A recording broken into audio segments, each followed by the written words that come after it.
Stock, James Baldwin, Chassé de la lumière chez Stock et le racisme en question chez Calman Levy. James Baldwin, je voudrais que vous me racontiez l'histoire que j'ai trouvée dans le premier chapitre, qui est l'histoire d'un de vos complets.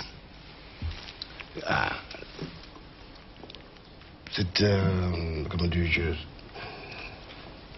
c'est une histoire un peu pénible à vivre, un peu pénible à écrire. J'étais à Hollywood en train de travailler et Martin Luther King est venu pour faire l'argent pour le Southern Christian Leadership Conference. Pour faire quoi? Pour faire une conférence, oui. Pour faire une conférence. Martin Luther King. Martin Luther King. Et puisque je travaillais avec lui pendant des années, on a parlé, on a décidé de faire une conférence à Carnegie Hall 2 semaines après, à peu près 2-3 semaines après. Mais moi, j'étais en train de travailler à Californie, qui est beaucoup plus chaud que New York, et donc je n'avais rien de convenable pour Carnegie Hall. J'ai acheté un costume en vitesse, et j'ai fait mon truc avec Martin, et je suis rentré à Hollywood. Et par la suite, 2-3 semaines après, il a fallu que je porte le même costume à Atlanta pour l'enterrement de mon copain. De Martin Luther King qui avait été tué.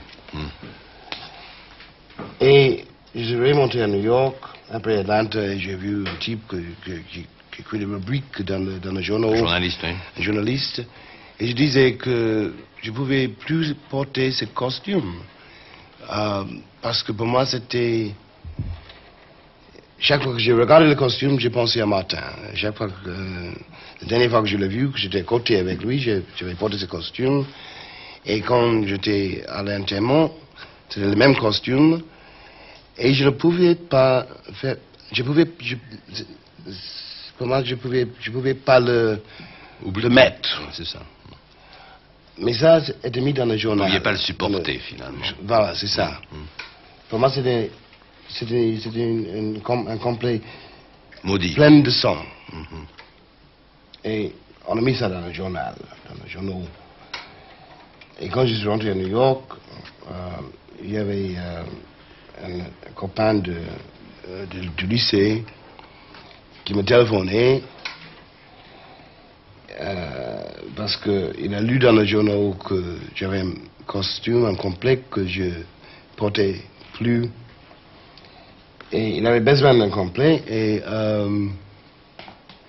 nous avions la même taille et il a voulu le complet, quoi.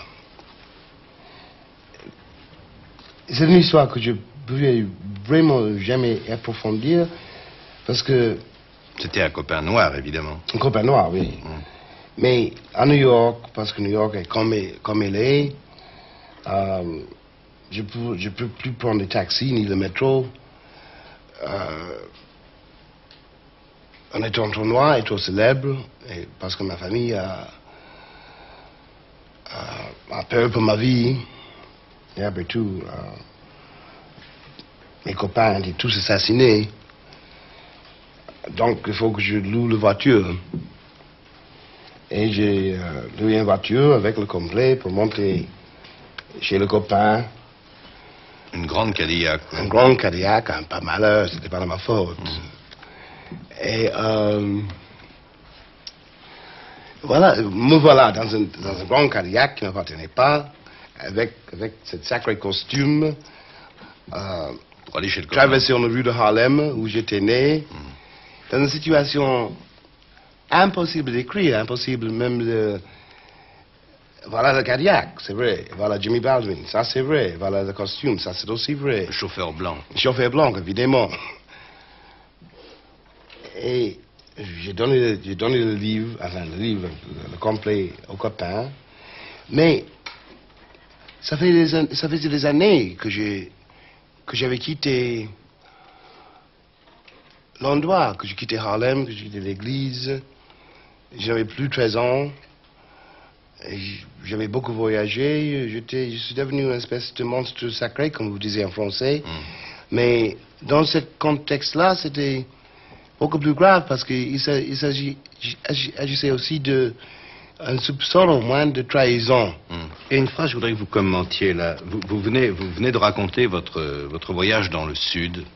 après votre retour en France. C'est une découverte à nouveau, une découverte d'un Sud très, très cruel, enfin très sauvage.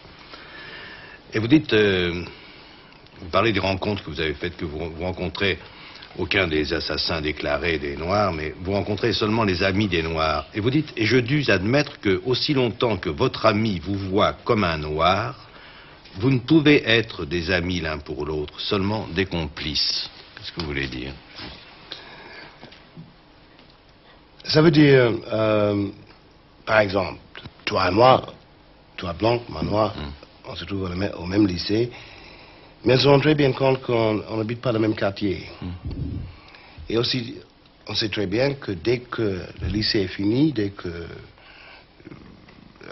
on a son bac, enfin, dès qu'on n'est plus écolier, on va passer... Chacun de son côté. Chacun de son côté. Mais, par contre, on veut être... Toi, je n'ai rien contre moi. Et moi, je n'ai rien contre toi. Quand même, il y a quelque chose, un espace entre nous. Tu as tes possibilités, et moi, j'ai les miennes. Ils sont très différents, et tous les deux le savent. Donc, on devient complice dans une espèce de silence.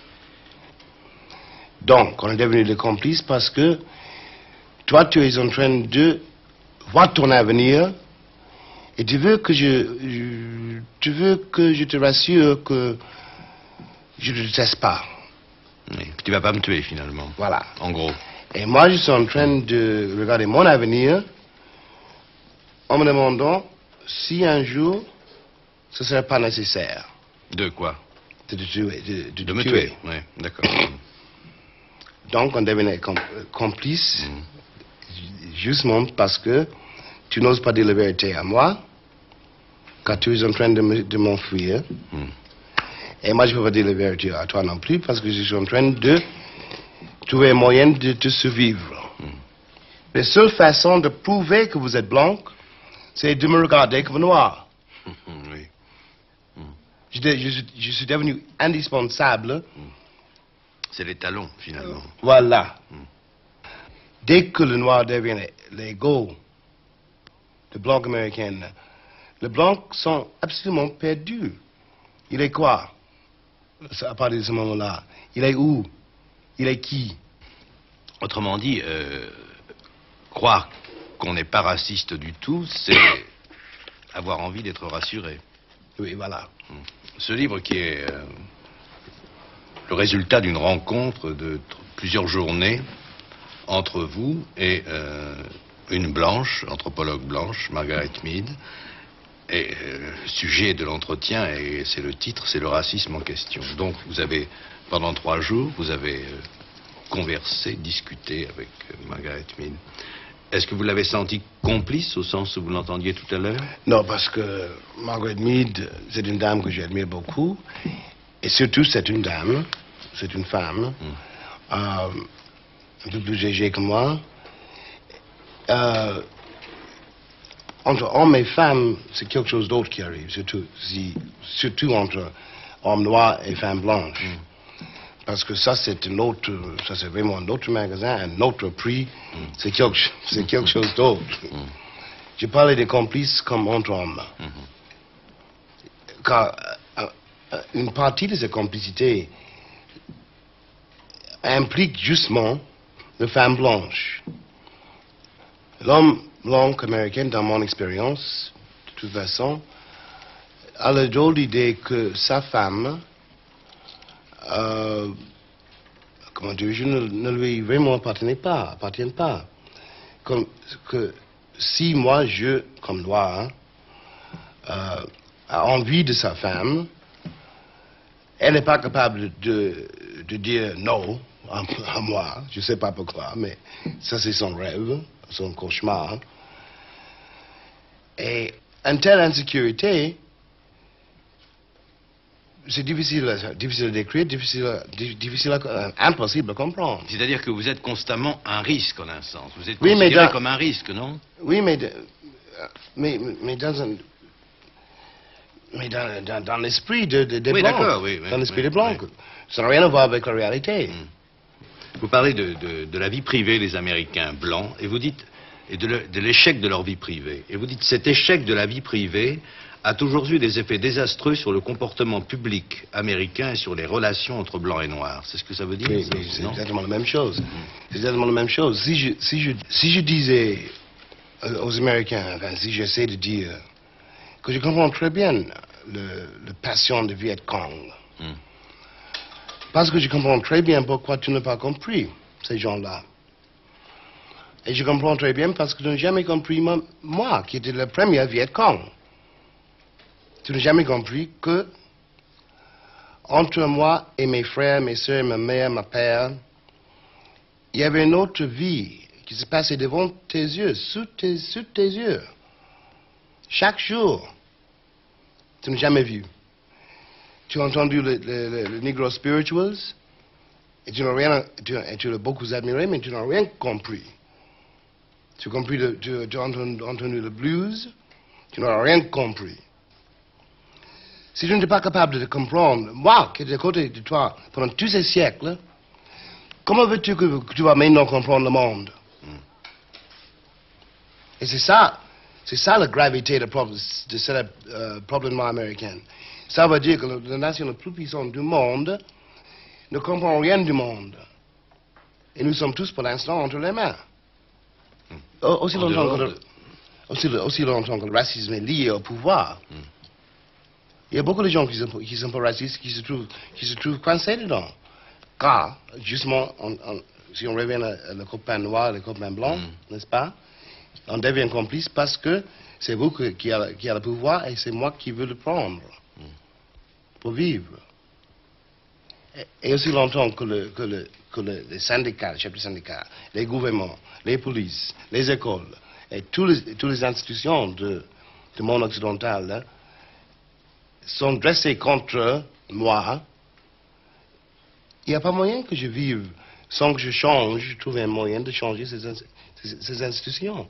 Et même pas maintenant pour ma Jimmy, ni pour un noir de ma génération, mais pour l'avenir, justement, pour mes gosses au moins.